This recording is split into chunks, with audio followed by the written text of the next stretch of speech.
Today we're showing you a 1954 John Deere 60 putt-putt tractor. It's a tricycle with a Rollamatic front end.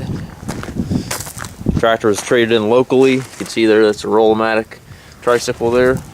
It's traded in locally.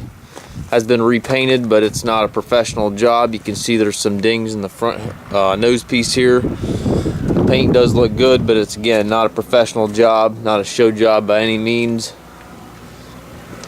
It's got a chrome stack on it, 2-cylinder putt-putt obviously. It's got a 12-volt system with a alternator on it. Good tires on it. Front tires are down a little bit. You can see they're showing some wear. Back tires are real good, close to new. Got a set of wheel weights here. 540 PTO, does not have 3-point. Drawbar goes with it. Seat's in good condition. It's got power steering, hand clutch. If you're looking for a nice collector piece, this will be a nice tractor to add to your collection. Again, to get it to show quality, you need to do a little more work to it as far as cosmetically, but mechanically seems to run good.